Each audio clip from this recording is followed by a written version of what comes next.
ओम शांति 15/10/2024 प्रातः मुरली। ओम शांति। बाप दादा मधुबन। ओम शांति मीठे बाप दादा, मीठे बच्चे। हाँ जी मीठे बाबा, तुम सबकी आपस में एक मत है। तुम अपने को आत्मा समझ एक बाप को याद करते हो तो सब भूत भाग जाते हैं। अपने को आत्मा समझ बाबा को याद करेंगे तो सब भूत भाग जाएंगे। कितने भूत है? 5। काम, क्रोध, मोह, लोभ, अहंकार। मुख्य 5 है, बाकी सब इनके क्या है? भाई बहन है। तो ये भाग जाएंगे तो वो भी भाग जाएंगे। प्रश्न, पद्मा पदम भाग्यशाली बनने का मुख्य आधार क्या है? उत्तर, जो बाबा सुनाते हैं उस एक बात को धारण करने वाले ही पद्मा पदम भाग्यशाली बनते हैं। जज करो बाबा क्या कहते हैं और रावण संप्रदाय वाले क्या कहते हैं। बाप जो नॉलेज देते हैं उसे बुद्धि में रखना है। सवदर्शन चक्रधारी बनना ही पद्मा पदम भाग्यशाली बनना है। सवदर्शन चक्रधारी बनना ही पद्मा पदम भाग्यशाली बनना है। इस नॉलेज से ही तुम गुणवान बन जाते हो। ओम शांति। रूहानी बाप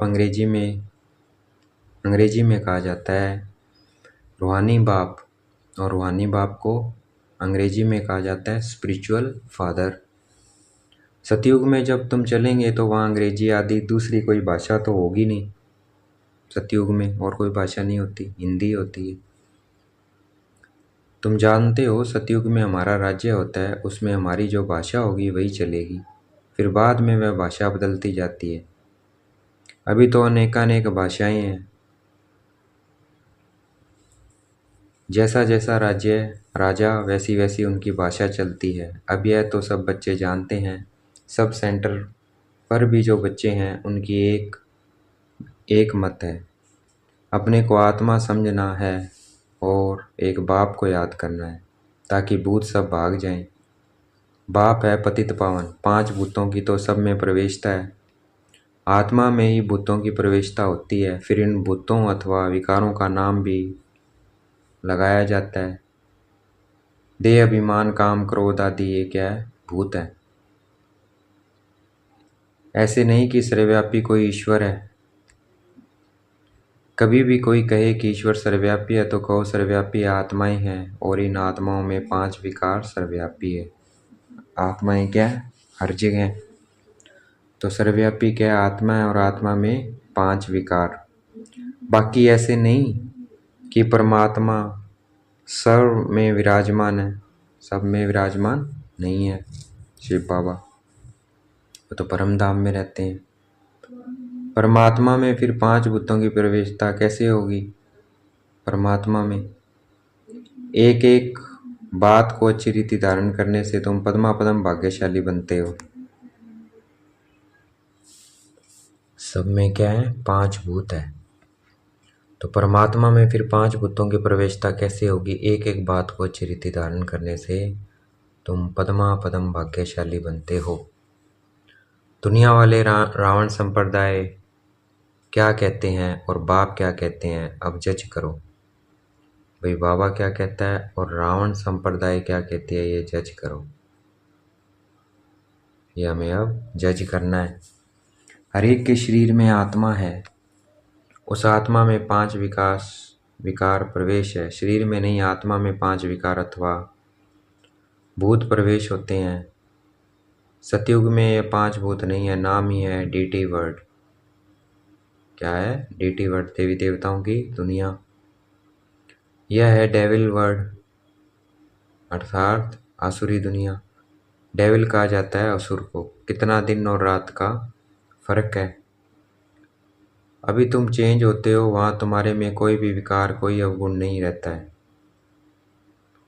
तुम्हारे में संपूर्ण गुण होते हैं। तुम 16 कला संपूर्ण बनते हो। पहले थे फिर नीचे उतरते हो। इस चक्कर का अभी मालूम पड़ा है। 84 का चक्कर कैसे फिरता है। हम आत्मा को सब का दर्शन हुआ है, अर्थात इस चक्कर का नॉलेज हुआ है। उठते बैठते चलते तुमको यह नॉलेज बुद्धि में रखना है। बाप नॉलेज पढ़ाते हैं, यह रूहानी नॉलेज बाप भारत में ही आकर देते हैं। कहते हैं ना, हमारा भारत। वास्तव में हिंदुस्तान कहना तो रॉन्ग है। तुम जानते हो, भारत जब स्वर्ग था तो सिर्फ हमारा ही राज्य था और कोई धर्म नहीं था। न्यू वर्ल्ड थी, नई दिल्ली कहते हैं ना। दिल्ली का नाम असल दिल्ली नहीं था, परिस्तान कहते थे। स्वर्ग में दिल्ली का नाम क्या होगा? परिस्तान। अभी तो नई दिल्ली और पुरानी दिल्ली कहते हैं, फिर न पुरानी है न नई दिल्ली होगी, परिस्तान कहा जाएगा। दिल्ली को कैपिटल कहते हैं, लक्ष्मी नारायण का राज्य होगा और कुछ भी नहीं होगा, हमारा ही राज्य होगा। अभी तो राज्य नहीं है, इसलिए सिर्फ कहते हैं हमारा भारत देश है। राजाएं तो हैं नहीं। तुम बच्चों की बुद्धि में सारा ज्ञान चक्कर लगाता है। बरोबर पहले पहले इस विश्व में देवी देवताओं का राज्य था और कोई राज्य नहीं था। जमुना का किनारा था, उसको परिस्तान कहा जाता था। देवताओं की कैपिटल दिल्ली ही रही है, तो सभी को कशिश होती है। सबसे बड़ी भी एकदम सेंटर है, बीच में है। देवताओं की कैपिटल दिल्ली ही रही है, वही परिस्थान था, तो सभी को कशिश होती है। सबसे बड़ी भी है, एकदम सेंटर बीच में है। मीठे मीठे बच्चे जानते हैं, पाप तो जरूर हुए हैं, पाप आत्मा बन गए हैं, इसलिए पाप तो हुए हैं, इसलिए बने हैं। सतयुग में होते हैं पुण्य आत्माएं, बाप ही आकर पावन बनाते हैं, जिसकी तुम शिव जयंती भी मनाते हो।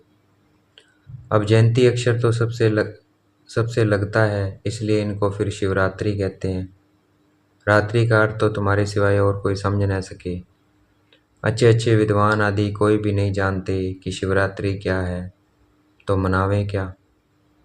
बाप ने समझाया है रात्रि का अर्थ क्या है। यह जो 5000 वर्ष का चक्कर है, उसमें सुख और दुख का खेल है। सुख को कहा जाता है दिन, दुख को कहा जाता है रात। तो दिन और रात के बीच में आता है संगम। आधा कल्प है सोजरा, आधा कल्प है अंधियारा। भक्ति में तो बहुत तिक तिक चलती है, यहाँ है सेकंड की बात। बिल्कुल इजी है, सहज योग। तुमको पहले जाना है मुक्ति धाम, फिर तुम जीवन मुक्ति और जीवन बंधन में कितना समय रहे हो यह तो तुम बच्चों को याद है, फिर भी घड़ी घड़ी भूल जाते हो। बाप समझाते हैं योग अक्षर है ठीक, परंतु उन्हों का है जिस्मानी योग। यह है आत्माओं का परमात्मा के साथ योग। सन्यासी लोग अनेक प्रकार के हठ योग आदि सिखाते हैं, तो मनुष्य मूंझते हैं।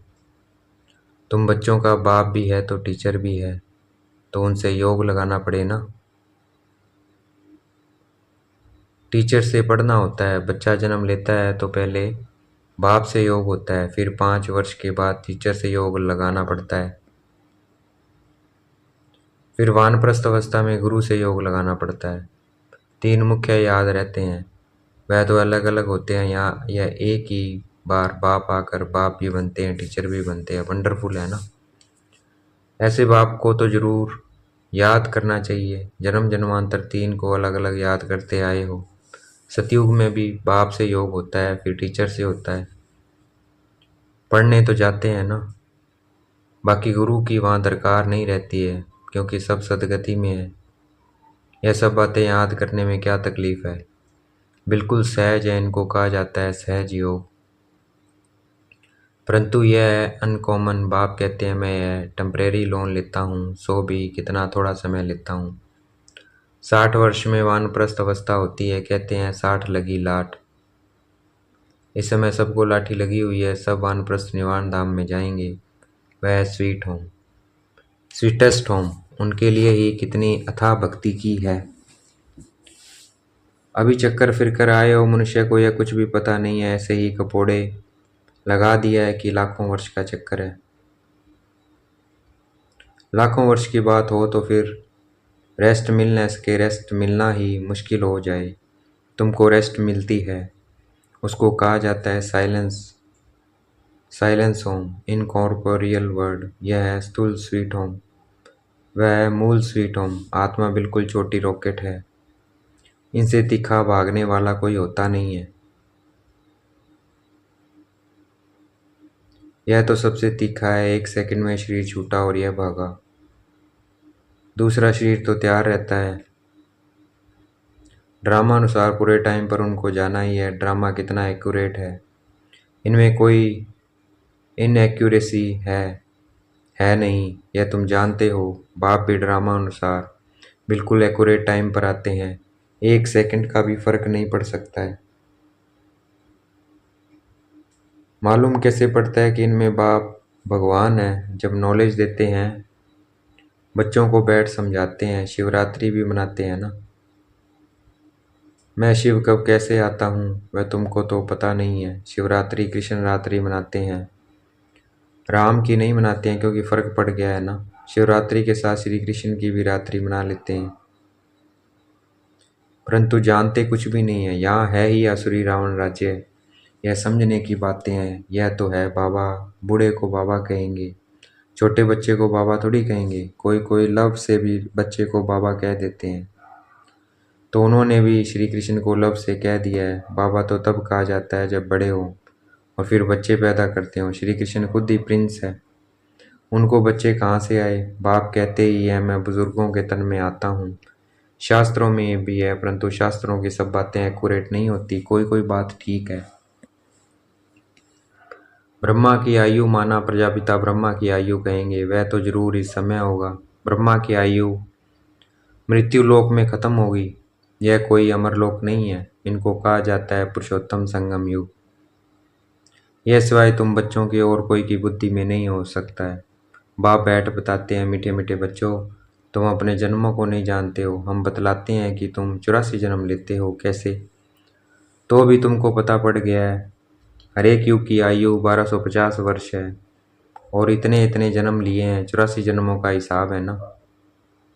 84 लाख का तो हिसाब हो न सके। इनको कहा जाता है 84 का चक्कर। 84 लाख की तो बात ही याद ना आए। यहाँ कितने अपरम अपार दुख हैं, कैसे दुख देने वाले बच्चे पैदा होते रहते हैं। इसको कहा जाता है घोर नरक। बिल्कुल छीछी दुनिया है। तुम बच्चे जानते हो, अभी हम नई दुनिया में जाने के लिए तैयारी कर रहे हैं। पाप कट जाए तो हम पुण्य आत्मा बन जाएं। अभी कोई पाप नहीं करना है। 1-2 पर काम कटारी चलाना है, आदि मध्यांत दुख देना है। अभी यह रावण राज्य पूरा होता है, अभी है कलयुग का अंत। यह महाभारी लड़ाई है अंतिम, फिर कोई लड़ाई आदि होगी ही नहीं। वहाँ कोई भी यज्ञ रचे नहीं जाते हैं। जब यज्ञ रचते हैं तो उसमें हवन करते हैं। बाप ने भी यह जो रुद्र यज्ञ रचा है, इसमें बच्चे अपनी पुरानी सामग्री सब सवा कर देते हैं। अब बाप ने समझाया यह रुद्र ज्ञान यज्ञ। रुद्र शिव को कहा जाता है, रुद्रमाला कहते हैं ना। निवृत्ति मार्ग वालों को प्रवृत्ति मार्ग की रस्म रिवाज का कुछ भी पता नहीं है। वह तो घर बार छोड़ जंगल में चले जाते हैं, नाम ही पड़ा है संन्यास। किसका संन्यास? घर बार का, खाली हाथ निकलते हैं। पहले तो गुरु लोग बहुत परीक्षा लेते हैं, काम कराते हैं। पहले भिक्षा भी सिर्फ आटा लेते थे, रसोई नहीं लेते थे। उन्हों को जंगल में ही रहना है, वहाँ कंद मूल फल मिलते हैं। यह भी गायन है, जब सतो प्रधान सन्यासी होते हैं तब यह खाते हैं। अभी तो बात मत पूछो क्या क्या करते रहते हैं। इसका नाम ही है विशेष वर्ड, वह है वॉइसलेस वर्ड। तो अपने को विशेष समझना चाहिए ना। बाप कहते हैं सतयुग को कहा जाता है शिवालय। वॉइसलेस वर्ड, यहाँ तो सब हैं पतित मनुष्य, इसलिए देवी देवताओं के बदले नाम ही हिंदू रख दिया है। बाप तो सब बातें समझाते रहते हैं। तुम असल में हो ही बेद बाप के बच्चे। वह तो तुम्हें 21 जन्मों का वर्षा देते हैं, तो बाप मीठे मीठे बच्चों को समझाते हैं। जन्म जन्मांतर के पाप तुम्हारे सिर पर हैं, पापों से मुक्त होने के लिए ही तुम बुलाते हो। साधु संत आदि सब पुकारते हैं, हे पतित पावन, अर्थ कुछ नहीं समझते, ऐसे ही गाते रहते हैं, ताली बजाते रहते हैं। उनसे कोई पूछे परमात्मा से योग कैसे लगावे, उनसे कैसे मिले, तो कह देंगे वह तो सर्वव्यापी है। क्या यही रास्ता बताते हैं? कह देते हैं वेद शास्त्र पढ़ने से भगवान मिलेगा, परंतु बाप कहते हैं मैं हर 5000 वर्ष के बाद ड्रामा के प्लान अनुसार आता हूँ। ये ड्रामा का राज सिवाय बाप के और कोई नहीं जानते हैं। लाखों वर्ष का ड्रामा तो हो ही नहीं सकता। अब बाप समझाते हैं 5000 वर्ष की बात है। कल पहले भी बाबा ने कहा था कि मनमना भव, यह है महामंत्र, माया पर जीत पाने का मंत्र है। बाप ही बैठ अर्थ समझाते हैं, दूसरा कोई अर्थ नहीं समझाते। कहा भी जाता है ना, सर्व का सदगति दाता है, कोई मनुष्य तो हो नहीं सकता। देवताओं की भी बात नहीं है, वहाँ तो सुख ही सुख है, वहाँ कोई भक्ति नहीं करते हैं। भक्ति की जाती है भगवान से मिलने के लिए, सतयुग में भक्ति होती नहीं है, क्योंकि 21 जन्मों का वर्षा मिला हुआ है। तब गाया भी जाता है, दुख में सिमरन सब करे, सुख में करे ना कोई। यहाँ तो अथाह दुख है, दुख में सिमरन सब करे, सुख में करे ना कोई। तो यहाँ तो अथाह दुख है, इसलिए सिमरन करते हैं, सतयुग में नहीं करते, क्योंकि सुख है सतयुग त्रेता में। घड़ी घड़ी कहते हैं भगवान रहम करो, यह कलयुगी दुखी दुनिया सदैव नहीं रहती है। सतयुग त्रेता पास्ट हो गया है, फिर होंगे, पास्ट हो गया है अब फिर आएगा। लाखों वर्ष की तो बात भी याद नहीं रही, ये 5000 वर्ष की इसलिए हमें याद है, लाखों की तो याद ही नहीं रह सकती। 5000 मनुष्य को तो 5000 वर्ष की भी याद नहीं है। बस इतने कहते हैं भारत सोने की चिड़िया था। कैसा था, किसने बनाया था, ये नहीं पता है। अगर लाखों वर्ष की होगी तो कुछ भी याद नहीं होगा, 5000 का ही नहीं याद है। अब आप तो सारी नॉलेज देते हैं, अपना परिचय भी देते हैं, रचना के आदि मध्यांत का राज भी समझाते हैं। 5000 वर्ष की बात है, तुम बच्चों को ध्यान में आ गया है, अभी तो पराये राज्य में हो। तुमको अपना राज्य था, यहाँ तो लड़ाई से अपना राज्य लेते हैं, हथियारों से मारा मारी से अपना राज्य लेते हैं। तुम बच्चे तो योग बल से अपना राज्य स्थापन कर रहे हो। तुम्हें सतो प्रधान दुनिया चाहिए, पुरानी दुनिया खत्म हो, नई दुनिया बनती है। इसको कहा जाता है कलयुगी पुरानी दुनिया। सतयुग है नई दुनिया, यह भी किसी को पता नहीं है। सन्यासी कह देते हैं यह आपकी कल्पना है, यहाँ ही सतयुग है, यहाँ ही कलयुग है। अब बाप बैठ समझाते हैं, एक भी ऐसा नहीं है जो बाप को जानते हो। अगर कोई जानता होता तो परिचय देता, सतयुग त्रेता क्या चीज़ है, किसी को समझ में थोड़ी आता है। तुम बच्चों को बाप अच्छी रीति समझाते रहते हैं, बाप ही सब कुछ जानते हैं। जानी जाननहार अर्थात नॉलेजफुल है, मनुष्य सृष्टि का बीज रूप है, ज्ञान का सागर, सुख का सागर है, उनसे ही हमको वर्षा मिलता है। बाप बाप नॉलेज में आप समान बनाते हैं। अच्छा देखेंगे, बाप दादा में याद प्यार दे रहे हैं, मीठे मीठे सिकल दे बच्चों प्रति, माता पिता बाप दादा का याद प्यार। और गुड मॉर्निंग रूहानी बाप की रूहानी बच्चों को नमस्ते, हमें भी याद प्यार देना है। हम रूहानी बच्चों की रूहानी बाप दादा को दिल व जान शिकवा प्रेम से बेहद का याद प्यार और नमस्ते।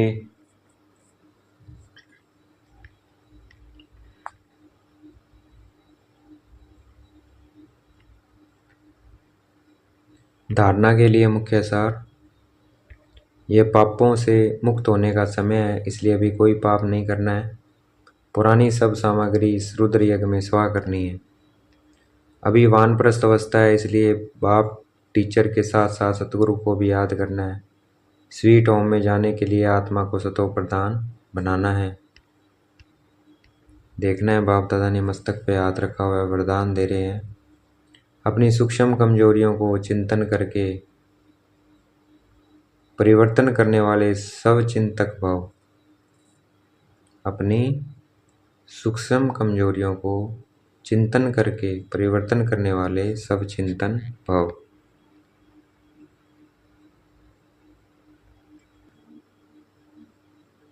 बाबा ने वरदान दिया, अपनी सूक्ष्म कमजोरियों को चिंतन करके परिवर्तन करने वाले सब चिंतक भाव। सूक्ष्म क्या है, काम क्रोध मोह लोभ अहंकार, ये क्या है, सूक्ष्म कमजोरियां हैं, इनका चिंतन करना है, मन से बात करनी है, फिर परिवर्तन करना है उनको, हो गया सब चिंतक भाव। व्याख्या है वरदान की, सिर्फ ज्ञान की पॉइंट्स रिपीट करना, सुनना व सुनाना ही सब चिंतन नहीं है, लेकिन सब चिंतन अर्थात अपनी सूक्ष्म कमजोरियों को, अपनी छोटी छोटी गलतियों को चिंतन करके मिटाना, छोटी छोटी कमजोरियों को मिटाना, परिवर्तन करना, यही है सब चिंतक बनना। छोटी छोटी कमजोरियां से कुछ चेकिंग करनी है, फिर उनको मिटाना है। तो बाबा कहते सब चिंतन वो नहीं है कि ज्ञान सुनना, रिपीट करना, लेकिन अपनी कमजोरियों को, अपनी छोटी छोटी गलतियों को चिंतन करके मिटाना, परिवर्तन करना, यही सब चिंतक बनना है। ज्ञान का मनन तो सभी बच्चे बहुत अच्छा करते हैं, लेकिन ज्ञान को स्वयं के प्रति यूज कर धारण स्वरूप बनना, स्वयं को परिवर्तन करना, इसकी मार्क्स फाइनल रिजल्ट में मिलती है। तो जो हम उसे अपने धारणा में ले आएंगे वो इसकी मार्क्स हमें मिलेगी। स्लोगन है, हर समय करण करावन हार बाबा याद रहे, तो मैंपन का अभिमान नहीं आ सकता है। कि कराने वाला कौन? बाबा, मैं निमित्त, तो कभी भी अभिमान नहीं आएगा। अच्छा, ओम शांति। शुक्रिया मीठे बाबा, शुक्रिया।